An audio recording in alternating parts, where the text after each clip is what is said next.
Hello, everyone. This is Brian Tonsoni with Delphi Bracketology, coming to you live from Delphi, Indiana, in a little different format here on blab.im. We had some technical difficulties on Google Hangouts and could not get our live on air started, so we're using a different form of technology tonight. If you have any thoughts, we have a chat room down to the right. You can leave some questions. Also, if you type a \Q in the chat, the question will show up on your left of your screen, and we will try to answer them as much as we possibly can. Delphi Bracketology can be followed at Delphi Brackets on Twitter, and delphibracketology.weebly.com on webpage. We have updates. We have bracket updates every week. We have a conversation about those. Joining me is our junior at Delphi High School, Daniel Jakes. Daniel, how you doing? Good. How are you? Very good. And a graduate of Delphi High School and Hanover College, former basketball player at Delphi, Tanner Kripe. We will be talking brackets. Hi, Tanner. What's going on? Not a whole lot. Just glad to be talking to you after about an hour of trying to figure this out. So let's get started a little bit on the brackets. We voted this week, Tanner, our group voted, and we had a pretty good selection. And then Thursday through Sunday, there were a ton of upsets, a ton of changes. And so I was swimming yesterday trying to put this bracket together. But here are our number ones. Kansas is the number one overall seed. Villanova is also a 1 seed. Oklahoma. And then we decided late last night to try to keep Iowa, despite their loss to Indiana, as a number 1 seed. Our number 2 seeds remain Oregon, who lost twice. They had a chance to be a number 1 seed. Xavier lost to Creighton. Our other number 2s, Virginia, lost. Tough loss on the road at Duke, but lost nonetheless. And North Carolina had 2 wins, but they were wins they should have had, and they were coming off 2 straight losses. So those are our top 8 seeds, and it seems like Kansas and Oklahoma are poised to be 2 of the top seeds. Daniel, what do you think about our overall number ones, and who do you think might grab that 4th number 1 seed? Yeah, I think that there's really not going to be too much of a debate about the top 5, 6 seeds. The 4 number ones, the last number 1 could you can make an argument for Xavier, Oregon, or North Carolina. I think Virginia is kind of stuck at that number 2 until they get a good quality win. They could have escaped Duke Saturday night or last night whenever they played. Yeah, it just doesn't seem like anybody wants that 4th number 1 seed. Iowa almost lost to Minnesota. It's just I don't really see too many teams competing for that last number 1 seed. I think we stick with Iowa for the time being until somebody really proves that they want it. Tanner, you have any problem with 2 teams from one conference getting the number 1 seed? Oklahoma's lost twice to Kansas, yet I think Oklahoma's a real top team. What do you think about that, and then anything about that 4th number 1 seed? Not at all. I definitely think Oklahoma and Kansas deserve to be, 2 1 seeds overall. Kansas knocking down Oklahoma twice really, boosts Kansas for, being that number 1 overall, number 1 seed. So I definitely, don't have an issue with having 2 teams like that caliber. Obviously, the Oklahoma's losses, predominantly coming through to Kansas, really doesn't hurt them, doesn't help them by any means. With that 4th number 1, I really think you come to see road schedules play a big factor, especially with a lot of teams here in the conference going on the road late in the season. Iowa going on the road to a tough environment at IU and getting pretty much dominated the whole game. Then having to go to Minnesota, not really play that well either. Yep. But yeah, interesting to look at road records too. I think the committee likes to see if you've won on the road, and really Villanova and Xavier have the best road records in those top 8. Right. So you're looking at any of those top 8. You had a team like Maryland who was flirting with maybe moving up, and they get beat at home to Wisconsin. Doesn't help their cause. And so Daniel, do you see any of those 3 seeds, West Virginia, Maryland, Miami of Florida, or Michigan State having a chance to sneak up into a number 1 here late in the year? I could see West Virginia and Michigan State. Michigan State, they have a good chance of maybe pulling out down the stretch and winning. They beat IU at home. And West Virginia, there's always a couple teams left on their schedule that could prove to be good quality wins. So, I mean, I think those are 2 teams that could maybe sneak up and get into that 2-1 line. Tanner, what do you think of Michigan State? They lost to your Boilers in a close game on Tuesday and then dominated my Hoosiers. Are they a team that can move up to a number 1, or Maryland? Is the Big Ten winner, maybe I'll ask you this, is the Big Ten winner a number 1 seed? Are we talking if Iowa doesn't win the Big Ten, or? Well, if Iowa wins, they're probably going to get the number 1. I don't see 2 Big Ten teams getting it, but let's say Maryland or Michigan State. Michigan State might not win the Big Ten, but they may win the Big Ten tourney. Right. I don't know if anybody else is worthy of a number 1 seed. Those 3 maybe. What do you think of the Big Ten's chances of getting that 1 seed? I mean, Iowa has the best chance right now. If for something happens, they lose it. I'd have to pull up their schedule real quick to kind of see what they have left. I think they have the Hoosiers coming to Iowa, which is going to be a game we're going to look at. But if they lose a couple more, I think they lose 1 more regular season game, it's obviously going to be a fight potentially for that number 1 seed in the Big Ten tournament. And then what happens in the Big Ten tournament is where maybe Maryland could probably sneak in. But they have a tough schedule coming up too. So, I mean, it's really kind of open for the Big Ten to you see with, Maryland and Iowa. And for even a team like IU, they have some games left to where they can sneak into maybe that 5-4 seed if they, have a strong showing and can have a good run there in the Big Ten tournament. It'd be interesting to see what the number 1 seeds break out. I have no problem with Kansas and Oklahoma being from one conference. And when you look at the data, Xavier and Villanova both fill number 1 roles. I wonder if you'll see 2 teams from the Big 12 and 2 teams from the Big East. My mind says no, because they're going to have to play each other a little bit, and then the tournaments, they'll knock each other out. Does the winner of the ACC, North Carolina, Virginia, Notre Dame, if they sneak up in there, do they deserve a number 1 seed? I think that's in play. I was almost ready to put Virginia in. If they had beaten Duke, I think Virginia would have maybe slid in there ahead of Iowa because of just the road win being so big, Virginia at Duke. So Virginia, North Carolina are sitting there. A lot of bracketologists have either Virginia or North Carolina in there instead of Iowa. So I think ACC, Big 10, Big 12 will get a team in. If any conference loses out, it might be the Big East. Villanova loses 2 or 3. I think that's the one conference that may lose out. Or Big Ten may slide out if Iowa loses some. So that's our discussion on our top seed. Let's look at our top 5 seeds. I think that's 20 teams, and I think those 20 teams are pretty solid in the tournament right now, meaning even if they have a bad stretch of 2 or 3 losses, I think these teams are going to be in. Their seed may drop. They may drop lower than a 5 seed. But I really don't see our 5 seeds. Purdue moved up from a 6 to a 5 with their good week. And I know you lost to Michigan, Tanner, but I still think it was a good week for Purdue. Dayton at a number 5, solid record. Notre Dame has had an outstanding year. Texas is having a good year. They're probably the weakest 5 as far as 8 losses. Utah, Kentucky, Iowa State, Duke are our 4 seeds. And we've mentioned some of the 3 seeds, 2 seeds, and 1 seeds. I just don't see those teams, even in a bad stretch, an early conference tournament team losing. Is there any team there that you think is still in jeopardy of not making the tournament? We'll start with you, Tanner. Not in those top 5 seeds, or in the seeds 1 through 5 in the 4 regions. Like I said, there could be some shuffling between either falling or dropping and kind of interchanging with one another.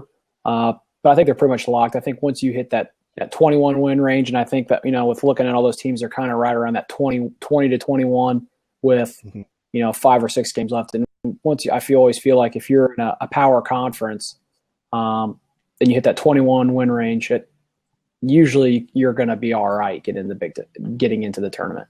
Yeah, I have a tendency to agree. Daniel, what do you think about our top 5 seeds? Are those teams? Can we pretty much lock them in, even if they have a bad streak?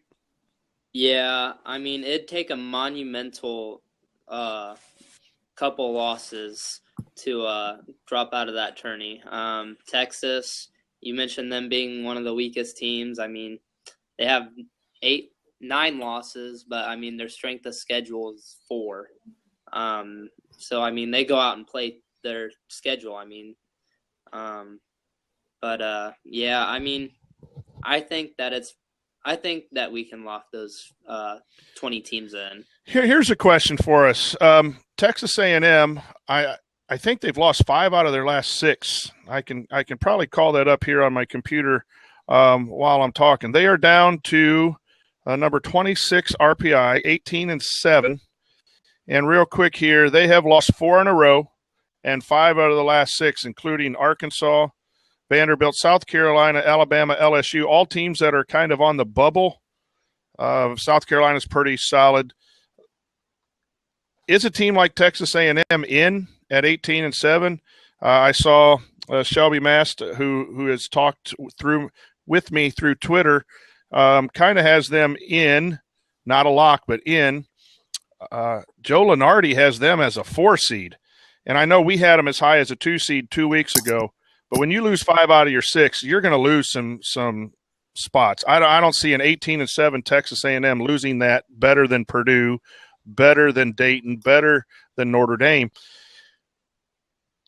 You know, what happens when a team – in general, what would you think happens when a team loses 5 out of 6? And the reason I say is we have 5 games left plus the tournament. So, you know, teams that are kind of solid, all they got to do is win 2 or 3 games, and they're probably in the tournament. Seeding is up in the air. But Texas A&M, let's talk about them. They've lost 5 out of 6. Where do you see them, Daniel, in the tournament? I think we have them as a 6 right now. 6 playing the LSU or St. Joe winner in the West. Yeah. I think that if they get 1 or 2 more wins, I think we have them in. I think they've still yet to play Kentucky. I mean, that'll be a good game. Kentucky's starting to get hot. They're starting to look like the old John Calipari teams. Tyler Ulis and Jamal Murray, dynamic backcourt. It's just, I think that if they beat that Kentucky team, I think they're going to be in. They have 3 sub-500 teams left to play. So they're going to get to that 21 win mark that Tanner was talking about. So I don't see them falling out of the tournament, but there's a team that we had as a 2, I think's got to be in the 6, 7, 8 range. If they lose to Vanderbilt and lose to Kentucky and they lose 7 out of their last 10, and I know that's not a criteria for it used to be. What did you do in the last 10? Used to be a criteria. Yeah. But it's not anymore, but still 7 out of 10 kind of shows where you're at. I just don't see where some of these bracketologists have them so high. What do you think of the Aggies there, Tanner? I mean, I think they're in at 18-7. I mean, like I said, Kentucky's a really big game that they got coming up, but you look at some of the teams they played early on in the season, look at non-conference, they played a really tough Baylor squad, and I think they beat them by 20. And I know early season, doesn't look, but it kind of helps their strength of schedule. I don't know exactly what it is, with the SEC not being, as big as a powerhouse as maybe as the Big 12 or even the Big East. But I think they're in 18-7. They have lost, was it 4 of their last 5 or 5 of their last 6? Yeah, 5 of their last 6. Yeah. And, if you look at it, though, those 3, I think they were, you combined 5 points. Right. Against the South Carolina team that's probably going to get in, an LSU team that's on the bubble, but I think just because of Ben Simmons, they're going to get in. And an Alabama team that we might talk about as the bubble team here eventually as well. So I think they're in. If you look, I think they're in. They have 4 wins, solid wins. That's right in that 5, 6, 7 range. And if they beat a Kentucky or Vanderbilt, that's only going to be a plus. And they did beat Texas and Gonzaga and some teams early. And Tanner brings up again another point for our listeners, that it is the body of work. It is no longer what you've done lately, which leads me to the next question that we need to discuss. We both have teams of interest here with IU and Purdue. They both had a good home win against a top 10 team. Then they go on the road and they lose. on the road to what I would consider to be a tough place to play, both Michigan and Michigan State. How should we look at teams when they go 1-1, but it's a tough loss and a good win? A lot of times I see people overreact one win or one loss, and you want to drop teams very far. In our situation, IU went 1-1, Purdue went 1-1, and both of them jumped up a seed because in comparison to teams around them, their wins were bigger and their losses weren't as bad. So, that's weird that you could go 1-1 and actually jump up a seed line. So, Daniel, what do you think? How should we look at games what happens tonight versus what happens 2 days ago? How recent should we look, and how do you feel about the quick movement in the seed lines? Well, it is like you said about the whole body of work, and you brought up the point of people jumping to quick reactions on dropping teams. IU, they beat Iowa at home, and then they lost to a good Michigan State squad at Michigan State. Teams are supposed to protect their home court, and I think it looks worse if it's a home loss than it is a home win.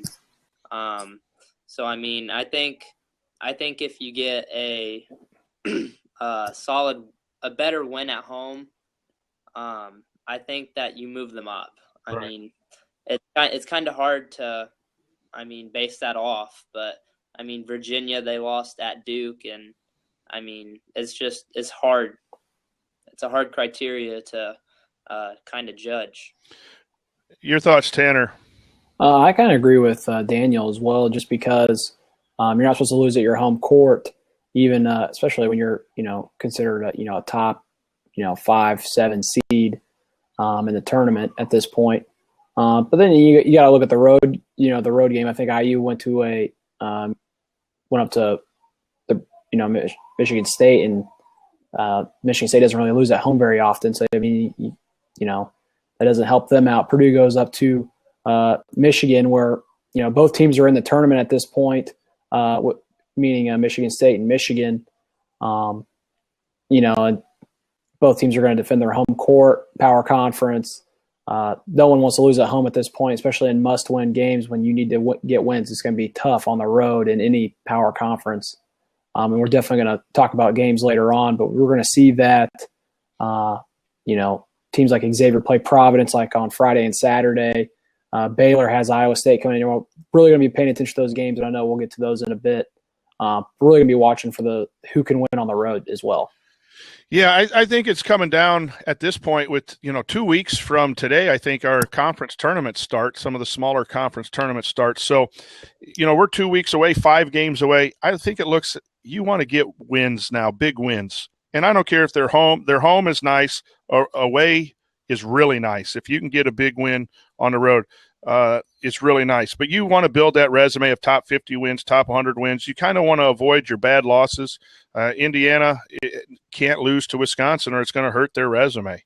I think Purdue is playing Northwestern on Tuesday night, tomorrow night. I think that would be a bad loss if they lose to Northwestern. Not devastating. Like I think Purdue's already locked in. I think IU needs another victory over a Purdue, Maryland, something like that to be locked in. But I think IU's pretty safe as well, barring a 5-game losing streak. But the thing is, like, Oregon lost 2 games this week. One of them they probably shouldn't have. And the Pac-12's pretty good, losing on the road to Stanford.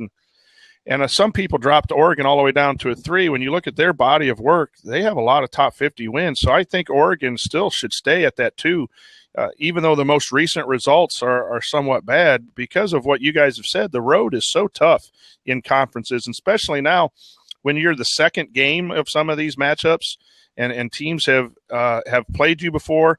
And then also you have 14, 10, 11, 12, 14 games of scouting in the tournament. People are going to know, and there's good coaches in these leagues. So I think it gets tougher down the stretch. And I don't think one loss drops you 2 or 3 seed lines. So let's go to our bubble talk. And on our bracket, this was the toughest part. When we vote on Monday and Tuesday, and we get the results on Thursday, and then stuff happens on Thursday nights and Saturdays, it really changes things up. I think this is two things about the bubble. I think teams 1 through 7, 1 through 8 are pretty safe because the bubble's so weak. In other words, you have a Vanderbilt with 10 losses that people are talking about. Alabama with 2 nice wins is in with 10 losses, I think, or 9 losses. It got into ours. LSU probably doesn't – their RPI is 73, and yet a lot of people are talking about them being in. Lenardi has LSU as a 7 seed, and he's probably discounting some early losses with some suspended guys and injured guys to get them up that high. But there's a lot of teams on the bubble. UCLA with a nice win last night is not in. You have a St. Bonaventure team who's fighting to get in. So I think that makes me feel comfortable as an IU fan. And, even with a really bad run, I think they're still not going to get to 10 losses, and we're already starting to have 10 losses teams in. St. Joe hasn't really beaten anybody. Let's see who else we have. Alabama as an 11. Some people have VCU and Florida State out. We have them in a play-in game. So there's a lot of discrepancy as I look at the bracketologist about bubble teams. So pick a couple that you think in or out, should be in or out. And let's see about some of these teams that are just questionable right now. Daniel, let's start with you. I had texted you last night about the Wisconsin game. We have brought up home wins and road wins, and that game against Maryland really helps their resume. They beat a really good Maryland team at home. That was their first time losing in the Big Ten since they joined the Big Ten at home. And so, that really helps their case on getting into the tourney.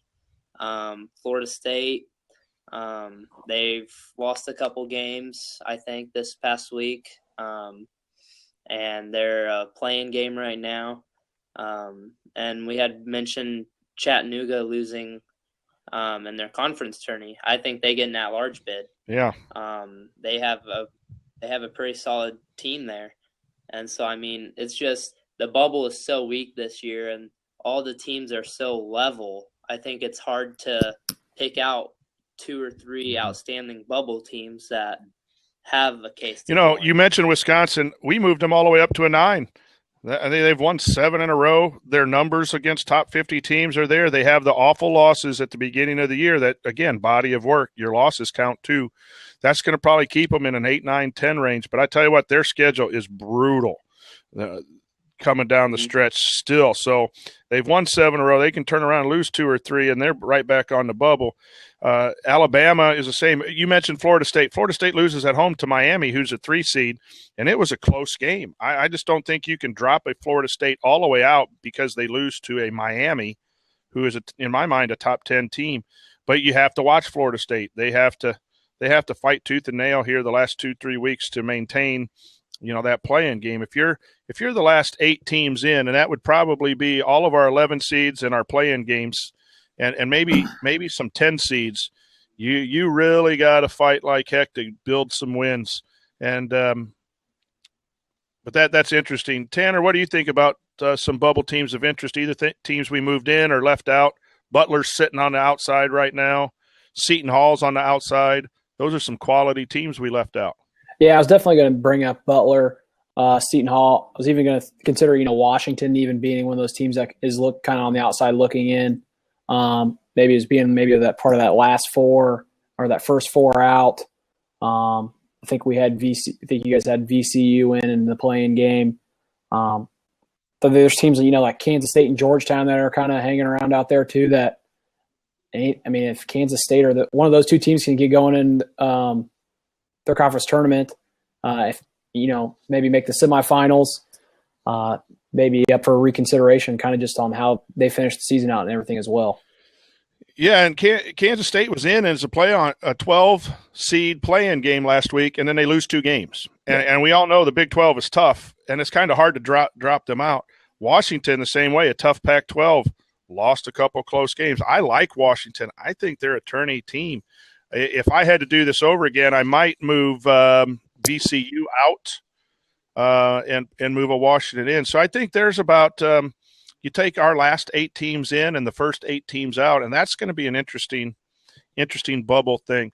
The one thing that I think, and I'll ask this real quick and we'll move on to our next question, but I think one thing the bubble is doing for me is showing me that the top top 30 teams, that's your 8 seeds. They can probably – they're not locks. A Providence can't lose a lot. Colorado can't lose a lot. Pittsburgh has lost 2 in a row that has a 9. But you're talking about Providence. Colorado has 8 seeds. Oregon State, little weak. Florida, those teams are going to have a hard time falling out when you're talking about Kansas State. You're talking about Vanderbilt. You're talking about UCLA still having a chance to get in. So the bubbles a lot of times is on who's in and who's out. But I think it bodes well. If you're in the top 7 seed, you pretty much know you're going dancing. You might drop a little bit, but it's going to be interesting to see how that plays out. Hey, T, I hate to interrupt you. I mean, another team you can consider too would be like a Wichita State, depending on how. I know they had a bad loss to a Northern Iowa club, but they're another team that could even steal a spot essentially from a bubble team if they're winning conference tournaments. And that tournament, that's not even something we have even considered yet, being out still. That's something that we probably should put on the question topic for next week and have a whole segment on it. Gonzaga, Wichita State, Daniel said Chattanooga, Valpo. I think we talked a little bit about it in a previous discussion, which teams that are leading conferences would be at large. And there was some talk today in the bracket world that Monmouth is probably the only sure bet right now. If they lose in their conference tournament and lose late, that they'll get in. The others, even Gonzaga and Wichita State, some people think they have to win their tournament. And so we probably should look at those resumes of those 5 or 6 teams and really dissect those resumes and compare them to an Alabama, a VCU, Washington, and see, who gets left out in those situations. Does a Wichita State or a Gonzaga get in if they get beat in their conference tourney? So those are bubble teams. Let's talk about in-state teams. We've talked IU, Purdue. What about Notre Dame? Is trending upwards right now. Valpo had lost a tough game over the weekend. I think they have to win their tournament to get in, but I'd like to see them get in. And so I think all of our teams are trending up. Tanner, what do you think about our in-state teams, IU, Purdue, and Notre Dame real quick? Really liked got to watch the Louisville Notre Dame game. Really liked Notre Dame. They're kind of Coach Bray's really got them going right now. With their post player with August, they still have Jackson there at the point guard. I mean, really talented team with even losing Grant and Connaughton. I feel like it's like the exact same. Their starting lineup didn't get hurt. And they're really starting to kind of, I wouldn't want to say peak, but they're playing really well at the right time. And it's starting to get noticed. IU, big win at home against Iowa. Tough to win at Michigan State, especially when they played so well in the first half. I think Yogi getting that second foul early in the first half really hurt them. Obviously, the offense kind of couldn't get anything going. Michigan State was able to take the lead. Discuss Purdue. They got a big win at home against Michigan State after blowing a 19-point lead. Then a kind of an upsetting game, really, watching the Michigan game, not being able to put the ball in the basket the last 2 minutes. Hopefully that's more of a learning point. But at Michigan's really playing. They kind of turned it on the last 10 minutes of that game and really kind of put the pressure back onto the Boilers. So I would say IU and Purdue are pretty much neutral right now. Notre Dame's definitely trending up. And Butler, still on the outside looking in. And Valpo just needs to keep doing what they're doing to get in. Daniel, what's your take on our in-state teams? I think if Valpo loses a couple games, I think their strength of schedule is going to brutalize them. Mm-hmm. Their strength of schedule is 197. If they slide a couple games, who knows? They could possibly drop out and probably have to win their tourney to get in. Notre Dame, like Tanner said, they're trending up. They beat Duke, I think, North Carolina, and Louisville. They're beating quality teams. And, they beat a Clemson team on the road, too. I think it all revolves around Demetrius Jackson for them. Mm-hmm. I think when he's had like 20-plus points against those teams, they've won. He had 27 against Louisville. Purdue and IU, both 1-1 weekends this past weekend. I mean, they did their business at home and then kind of sank on the road games. So, I mean, I think one thing to take away from the Purdue game was that Karis LeVert finally played for Michigan. Mm-hmm. And so, I mean, I think that could be a big turning point for Michigan. Yeah, I think our in-state schools are heading in the right direction. Like I said, Purdue moved up to 5. I thought they had a solid week short of the last 2 minutes at Michigan. They really would have had an outstanding week with 2 big wins, 2 top 50 wins, 1 on the road. And it didn't happen, but I still don't think that takes away from the fact they're a top 20 team, and deservedly we have them as a 5. I think Indiana had a win that they needed to get. The resume is not as strong. Depending on where Michigan ends up, Michigan's at a 50 right now. That gives Indiana 4 top 50 wins as Wisconsin has moved up. So their resume is getting better because other teams they've played are getting better. And Notre Dame is a second-half team. Every time I check in on their game, they seem to be down 8, 9, 10 points. They come back in the second half, and they space you out, and they have shooters. Vesturia and Jackson is the ringleader, and they just play offensively well enough to win. They're going to get hurt because they're not solid defensively, which I ultimately think of all of our in-state teams, I think Purdue can win a little more in the tournament because they guard. And I think Indiana and Notre Dame rely more on the offense, and they can outshoot people. And that plays too. But I think we're sitting pretty right now in the 5s and 6 seeds in our school teams. IPFW needs to win their conference. They're sitting at 20-7, I believe, and there's an in-state school to look at. So our last segment, games to watch this week. We have the ultimate game, the IU-Purdue game, which is a travesty that they don't play in each gym. I think that is totally unfair, and the Big Ten needs to look at that. And I know several schools have multiple rivals, but IU-Purdue basketball needs to be played twice, and it needs to be played on the road. Each team needs to play at home and on the road. That's a game, obviously, that Tanner and I will be looking at. That's a game where I will say this, as you know, Purdue wins, it's a great win for them, and it boosts them up, pushes them maybe even higher on the seed line. If they lose, it's just going to be a tough place to play on the road. So I think there's more at stake for IU, especially being a 7 seed right now, to beat a Purdue and try to move up. And I think Purdue wins, that helps them. But if they lose, I don't see Purdue dropping. That's a big game. I know Xavier is in Xavier, and who's Xavier playing on Saturday? I don't have it called Providence. up here right now. Providence, that's a game Providence really needs to win because they've been falling here a little bit. And the Big 12 always has some solid games that are going to determine seeding as far as Baylor and some other teams. So take it away, guys. Tanner, we'll start with you on your games that you want to watch. We've kind of mentioned some of, obviously, the Purdue-IU game. We have Providence at Xavier. I think Providence really needs to kind of get a good win for themselves. I mean, they're already in the tournament, but I really just think they need to get in there and get a quality win against like a Xavier team. Going to watch Wisconsin at Michigan State. Wisconsin's definitely I believe that's Thursday night. They're 7 in a row, 8 in a row right now for the Badgers.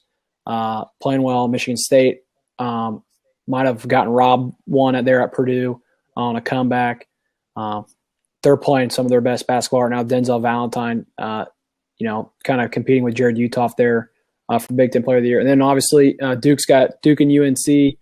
Duke, I believe, at Louisville. Louisville's obviously not going to make the tournament, but they're going to play a bracket buster for people. And that's kind of those games that I'm going to be watching. Obviously, there's plenty of Big 12 action going on with Baylor and Texas. And I think Baylor even has 2 tough games that I might even catch as well. All right, Daniel, you've been a Big 12 fan. Tell us a little bit about some of them Big 12 games or any other games you'll be watching this week as far as bracket implications. Well, my Buckeyes, they play that team up north this weekend, I believe, and then they play that state team up north at home both times, I think. But yeah, they could prove to be bracket busters for those teams. If they beat Michigan, yeah.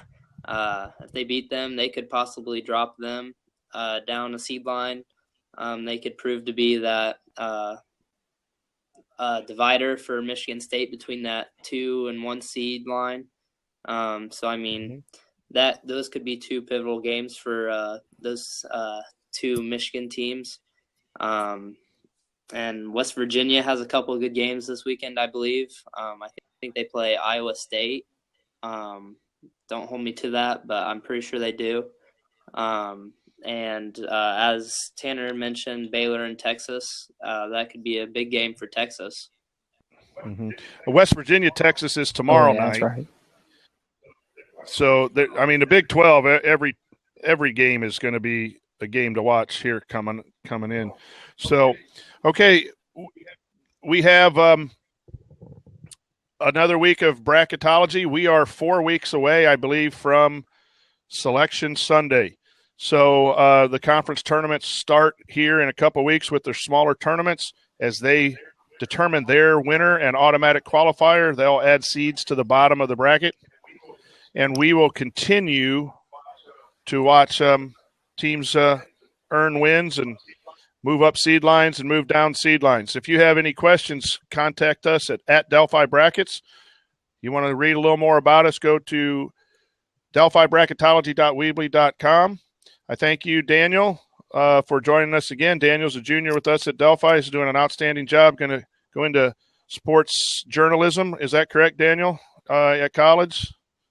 Yep. And then very good. And Tanner Kripe is a former student of ours as our alumni participant on our bracketology club. And we hope to get back to regular 7 o'clock next Monday, depending on technology. Thank you for watching and being patient with us on the technology. So on behalf of Daniel and Tanner, this is Brian Tonsoni signing off, Delphi Bracketology. Thank you, everyone. Have a good evening.